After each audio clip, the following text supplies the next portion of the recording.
Alors, cette question de la valeur des données, parce qu'elle est importante aussi hein, dans cette question-là. D'abord, qu'est-ce qui donne de la valeur à nos données? Est-ce que nous, également, en tant que citoyens, ben, on ne peut pas faire valoir aussi cette valeur-là et inverser aussi le rapport avec ceux qui les utilisent?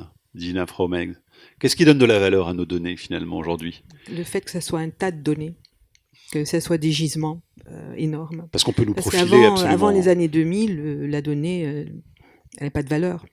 Et c'est un accident de l'histoire, en fait, qui a donné de la valeur aux données. C'est Google, le responsable. Je vais changer d'ennemi public, juste pour... voilà. Ben oui, c'est les deux seuls qui ont un modèle d'affaires qui est basé sur la donnée et qui l'ont imposé au reste du monde. Parce que Google, à un moment donné, se dit, mais comment est-ce qu'on va pouvoir monétiser nos moteurs de recherche? C'est gratuit, les gens sont tous... Et puis voilà, c'est un énorme truc. Ils sentaient bien qu'ils étaient sur un tas d'or, mais ils n'arrivaient pas à faire l'or.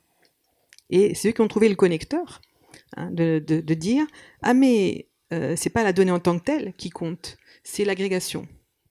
Et comme ils avaient acheté une entreprise qui s'appelle DoubleClick qui permettait d'agréger des listes et que c'est autorisé dans le droit américain, ils ont agrégé des listes et tout d'un coup ils ont eu, si vous voulez, la façon d'exploiter la mine. Et donc après ils ont inventé la pub qui va avec, hein, comme la pub traditionnelle, au nombre de vues. Donc dans la télévision c'est le nombre de vues, à la radio c'est le nombre d'auditeurs, eux c'est le nombre de clics. Et ils ont dit de manière arbitraire, comme toute la pub, comme tout le système publicitaire, qui est un système arbitrairement consenti. Hein. Il n'y a pas de preuve que la pub marche. Mais c'est pourtant la pub qui paye tous les médias. Eh ben, ils ont payé un nouveau média qui s'appelle Google et Facebook. Hein. Et vous le savez, par exemple, sur YouTube, hein, pour 1000 vues, vous gagnez 80 centimes de dollars. Voilà. Et donc après, qu'est-ce qui se passe? Les gens ont compris, y compris le public paresseux ou entrepreneur. Ah, mais si j'ai 1 million de vues à 80 centimes, tout d'un coup, ça commence à casquer. Et donc, la magie de Google, c'est que c'est pas seulement les entreprises qui sont prêtes à s'engager là-dedans, dans ce système de la publicité et de la donnée qui ramène de l'argent, c'est aussi les citoyens. Les influenceurs, hein, tous ces nouveaux métiers du net hein, qui ont fait que on devient de plus en plus solidaire de ce modèle, parce que c'est un modèle qui nous rétribue à nous aussi. Alors, il faut faire 100 $ avant que Google commence à vous rétribuer. Ce qui veut dire que pendant ce temps-là, tous les 99 $ font de l'argent pour Google. D'accord? Donc tout un système comme ça extrêmement complexe hein, où notre travail en fait est exploité, c'est un travail exploité non rémunéré hein, et on parle vraiment nous moi je parle en tout cas de netayage. Hein. C'est un système où on est comme des métayers dans l'ancien temps. Google nous donne des entreprises, des espaces prêts à médiatiser, nous on y met tout notre boulot, nos idées, nos images, et après on partage.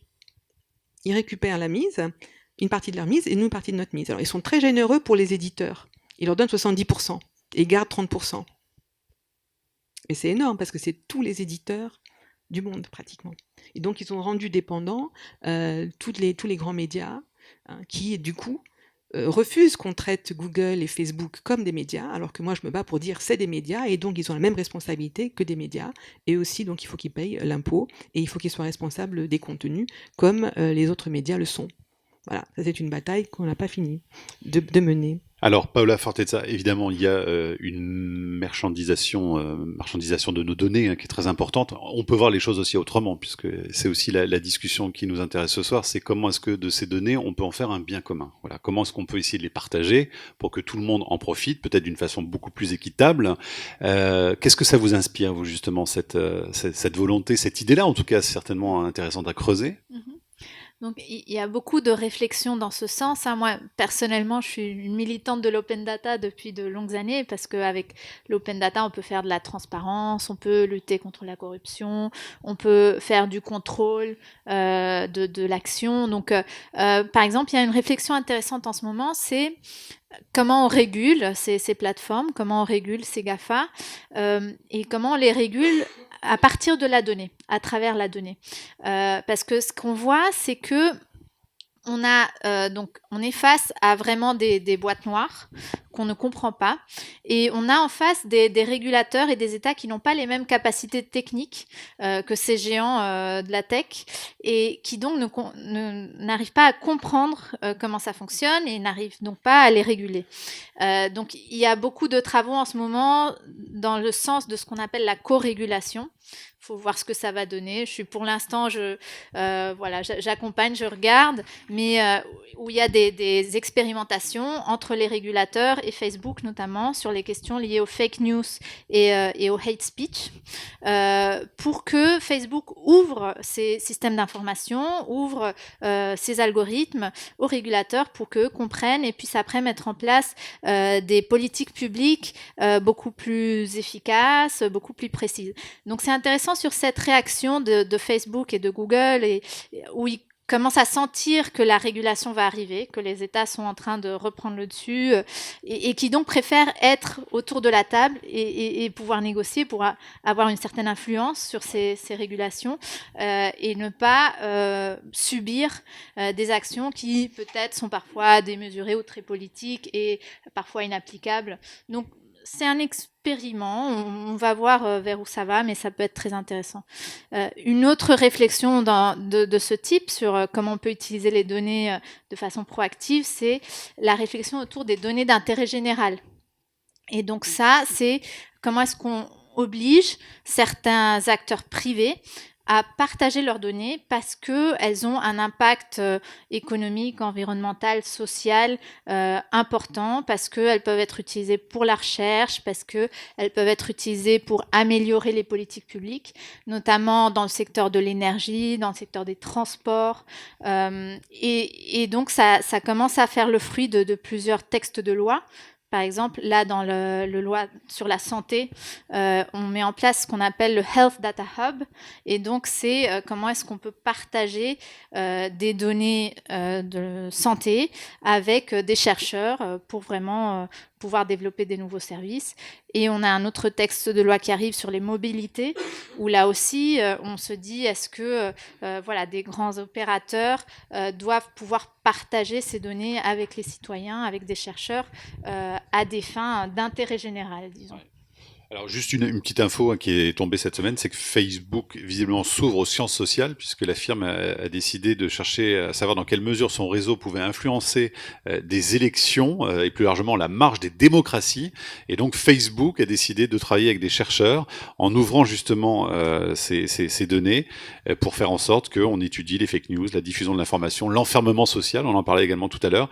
Et ça, ce sont des études qui seront à venir et que Facebook permet. Ça vous inspire quoi? C'est ce qu'on a demandé dans le groupe d'experts européens sur les fake news. C'est une des demandes des chercheurs.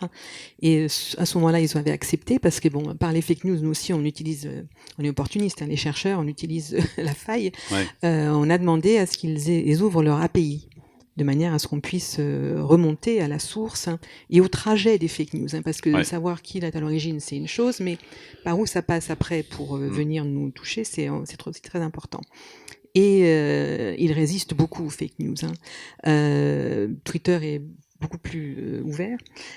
Donc là, c'est une annonce. Pour moi, c'est encore un effet d'annonce, et ça n'est pour le moment que pour des projets américains et des chercheurs américains. Donc apparemment non, il y a plusieurs pays. Je sais que Sciences Po s'est calé dessus depuis un moment. Il y a plusieurs pays qui sont concernés. L'année dernière, ils ont fait une visite, c'est-à-dire ils sont venus et ils ont visité un certain nombre d'universités pour en effet lancer des recherches à leurs propres conditions. Donc ils vont mettre en place un comité scientifique qui va sélectionner les projets, sachant aussi que toutes les données qu'ils vont communiquer aux chercheurs seront anonymisées. Absolument. Et en fonction de leurs propres interrogations à eux et pas forcément celles des chercheurs. Voilà, donc il y a un ensemble de conditions. On avance un tout petit peu, mais pas très. Justement là-dessus, excusez-moi de vous interrompre, parce que il y a la PPL sur les contenus haineux qui arrive à l'Assemblée. Et moi, justement, je suis très intéressée par la capacité des chercheurs à accéder à ces données, mais pas dans les termes que Facebook impose.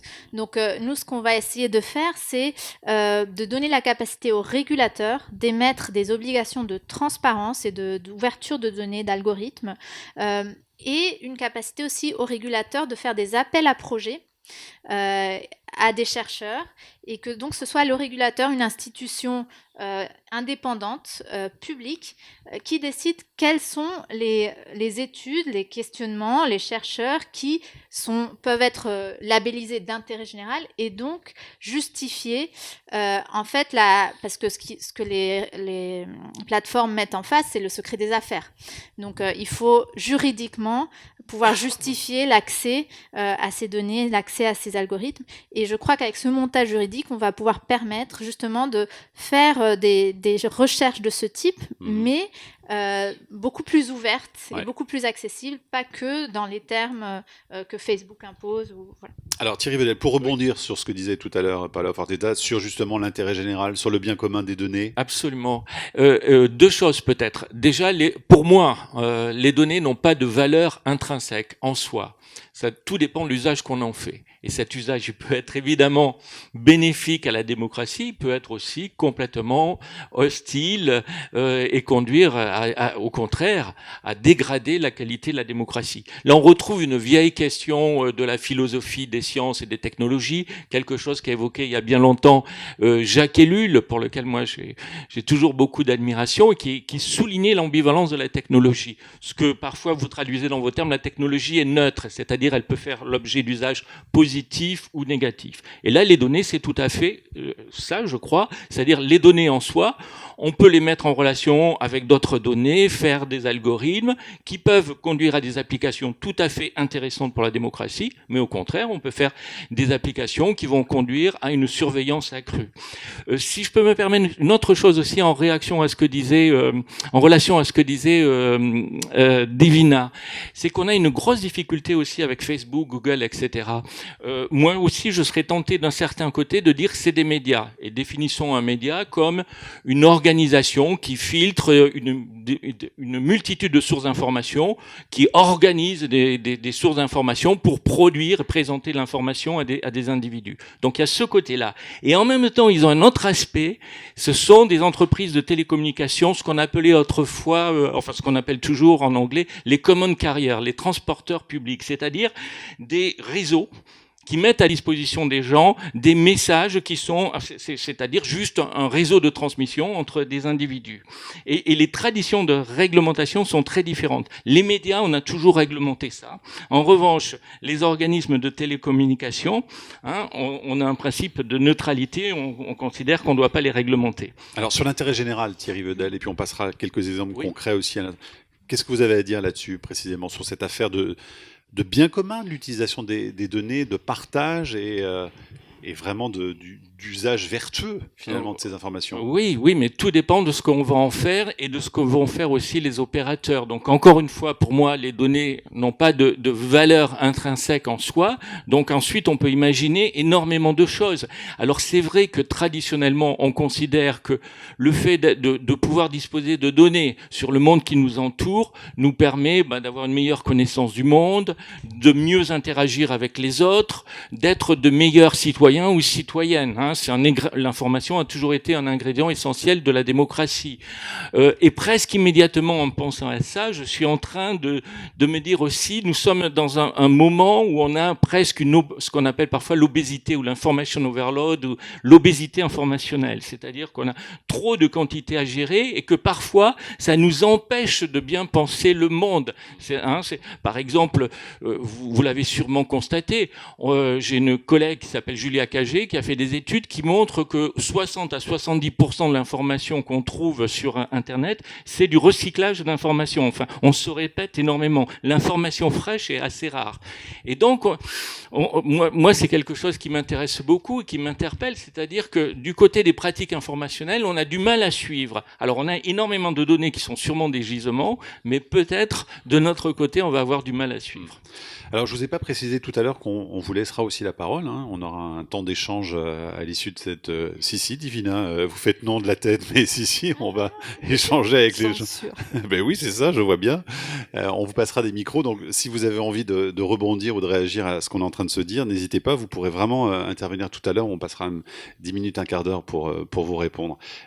Divina Fromeck, justement, sur des exemples concrets de biens collectifs, d'initiatives intelligentes aussi sur ces données, il y en a plein en ce moment dans le monde, il faut quand même le dire. C'est ça, c'est pas assez connu. Alors juste pour rectifier ou pour compléter, quand je dis que les plateformes sont des médias de masse, sociaux de masse, je plaide pour un traitement légal hybride qui reprendrait deux modèles américains, celui du common carrier, qui est un modèle de juridiction des médias, c'est les télécoms, et avec le smartphone, on est sur le modèle du téléphone, hein, qui est un média aux États-Unis. Il contrôle la voix, hein, et c'est lui qui contrôle le brevet sonore, donc c'est très important. Et ce qu'on appelle le public trustee aux États-Unis, c'est-à-dire des médias d'obligation de service public, comme la télé, commerciale, etc. Et je pense qu'on peut arriver à hybrider ces deux pour créer un statut nouveau, comme pour tout nouveau média, pour les médias sociaux de masse. Voilà, ça c'est juste pour dire que c'est possible, et c'est possible dans le droit américain, et il faut penser avec eux et pas contre eux, sinon on ne va pas y arriver. C'est nos alliés, il faut se le dire aussi à un moment donné. Voilà. Donc pour ce qui est des exemples, qu'est-ce qui se passe à Barcelone, à Montréal Voilà, parce que alors, si nous, les personnes, on peut être paresseuse, je suis d'accord avec Thierry sur le diagnostic, les villes sont pas paresseuses. En ce moment, dans la mondialisation, c'est peut-être dans les villes, dans ce qu'on appelle les smart cities ou autres, hein, qu'il y a le plus d'activités frénétiques de la part des élus locaux, etc., etc. On voit bien réémerger les maires. Hein, bon, je vais pas vous faire les gilets jaunes, mais cet échelon de la proximité, hein, qui est aussi possible d'ailleurs par le numérique et par la data. Donc, c'est pour parler du côté positif de la data. Hein. Donc, ce qu'on voit arriver, c'est des prises en main par les villes de la data et du phénomène de la data pour en faire un bien commun ou des communes, des data communes. Hein. Barcelone en tête. Alors évidemment, je suis catalane d'origine, donc j'allais pas la louper. Hein. Mais Montréal, pour les francophones, salut à Paula, mais Amsterdam. Voilà, donc des villes où il y a déjà beaucoup de pratiques alternatives par ailleurs, hein, où donc le terreau de la société civile est très très présent, en lien avec les élus, qui dans ce contexte-là font partie de la société civile quelque part, et même des entreprises comme la vôtre, un peu solidaires, hein, parce que c'est pas contre le commerce que c'est fait, hein, c'est une autre façon de trouver de l'économie, pas au début du modèle, mais à l'aboutissement du modèle. Hein, et c'est ça peut-être l'inversion qu'on peut faire avec la data, hein, c'est que on génère de l'économie au bout du processus au lieu de le mettre en amont. Voilà. Donc il y a des systèmes comme Decidim par exemple, hein, où les gens réfléchissent ensemble, hein, à comment ils veulent utiliser leurs données et dans quel but collectif et éthique. Alors très souvent, on revoit d'ailleurs les questions que vous disiez, hein, la question de la transparence, à quoi ça va servir, la question du monitoring, c'est-à-dire bon, une fois qu'on vous a donné la permission, ça va où, comment vous nous garantissez que ça va continuer à être utilisé de manière éthique, comment on l'a décidé, etc., etc. Je pense qu'éventuellement, il va falloir qu'on combine ça avec quelque chose d'autre qui nous arrive par un des pionniers d'Internet, qui s'appelle Tim Berners-Lee, qui est en train d'inventer un coffre-fort personnel. Ce que beaucoup d'entre nous, du côté des mouvements de la gouvernance d'Internet, appelons de nos voeux depuis longtemps, c'est-à-dire que au lieu de donner nos données, on les met dans notre coffre-fort, celles qui nous intéressent, hein, pas toutes, sinon on meurt. Hein. Toutes les photos de famille, bon, peut-être pas, hein, mais bon, la santé, l'entreprise, des choses comme ça, hein, et on les donne quand on les demande. Et là, on négocie. Pas au sens de les vendre, hein, mais on négocie en disant, vous êtes sûr que c'est pour aller aider cette recherche sur la santé ou pas? Donc voilà. Et ça, en ce moment, c'est en train de se mettre en place, hein, avec le projet Solide. Ça vient des pionniers du web. Hein. C'est les pionniers du web. Cette idée du web au départ, qui était très démocratique, justement très ouverte, oui, et qui était loin du marché. Oui. Hein. Et qui se sentent absolument brimés. Hein. On a un héros français, Louis Pouzin, qui est en train de créer un serveur Racine ouvert, l'OpenRoute. Alors lui, justement, comme d'ailleurs Tim Berners-Lee, pour permettre beaucoup plus de transversalité des données entre elles, pour justement, s'il y a un but de recherche, etc., bien pouvoir les sortir de leur silo, mais toujours avec une autorisation et une capacité d'anonymisation. Et l'anonymisation, c'est le degré zéro du don de la donnée. Il faut beaucoup plus de précautions sur le long terme, sur la fuite, sur la sécurisation, etc., etc. Alors, cette forme de régulation, d'ailleurs, elle est très discutée au sein même d'ailleurs des inventeurs du web. Parce que moi, j'en ai discuté avec un autre inventeur français du web qui doute beaucoup de la capacité, justement, ou de cette idée de proposer un coffre-fort. Thierry Vedel, donc c'est quelque chose qui n'est pas du tout encore évidemment acté, mais est-ce que vous y croyez? Moi, je suis pas assez technicien pour vous répondre. Moi, je suis toujours avec ma clé USB. Parce que voilà, alors que maintenant ça y est, c'est fini, les clés USB, vous mettez toutes dans le cloud. Voilà. Vous allez dans le nuage et tout va bien. Voilà. Et moi, ça m'inquiète un petit peu parce que mais bon, probablement à tort, tout ça. Donc moi, je suis pas capable de vous répondre du Paula, tout sur ça. Oui, donc. On discute beaucoup de cette question de privacy by design.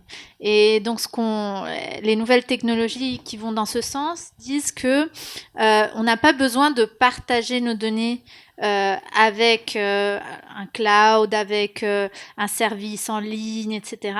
Que de plus en plus, on va pouvoir garder nos données dans notre portable, dans notre coffre-fort, etc. Et que les calculs vont se faire là-dessus. Que donc c'est les services, c'est les algorithmes, etc. Ils viennent travailler sur notre device sans récupérer les données, sans peut-être savoir, sans les lire même pas. Et donc, et voilà, on fait les calculs sur notre portable, et on garde le contrôle de ces données qui ne sortent pas de notre device. Donc, il y a beaucoup d'entreprises qui vont dans ce sens, et moi, je crois que ça peut aller dans un bon sens. Peut-être pour revenir sur les exemples d'utilisation un peu vertueuse des données. Moi, j'ai un exemple sur lequel j'ai travaillé dans les derniers mois, c'est le grand débat national. Donc, dans le grand débat national, on a eu une plateforme en ligne, on a eu diverses formes de participation citoyenne où on a recueilli énormément de données. Les participations en ligne, par exemple, on a eu jusqu'à 2 millions de contributions. Pour avoir un ordre de grandeur, les autres consultations en ligne qu'on a fait jusqu'à présent ont recueilli 10 000, 20 000 contributions. Donc, on passe vraiment à une autre échelle. On a eu 10 000 réunions en présentiel. On a eu plus de 600 000 pages de cahiers de doléances. Et donc, toutes ces données, pour en sortir du sens, pour les faire parler, il faut avoir des techniques de data science très pointues et en fait, combiner des techniques un peu automatiques et des techniques un peu plus crowdsourcées où on s'assure qu'il y ait des personnes derrière qui lisent le contenu. Parce que quand on utilise de l'intelligence artificielle pour faire parler ce type de données qui sont des données un peu textuelles, on perd beaucoup d'informations. Et les algorithmes ne sont pas encore à point, ils comprennent pas le contexte, on n'arrive que à faire des nuages de mots, c'est vraiment très basique pour l'instant. Et donc, on a décidé d'ouvrir ces données pour avoir des chercheurs indépendants, des journalistes, des associations qui puissent faire leur propre analyse de ces données. Ça a été une démarche très vertueuse. On a organisé un hackathon à l'Assemblée nationale pour inviter tous ces chercheurs et on a eu tout un tas d'interprétations différentes et de différentes méthodologies qui ont été mises en place pour faire parler ces données. Donc je crois que voilà, dans le secteur de la démocratie participative, vers où on va de plus en plus, j'ai envie de dire, on aura besoin de développer ces techniques de data science et d'utilisation, disons, vertueuse pour le bien commun des données.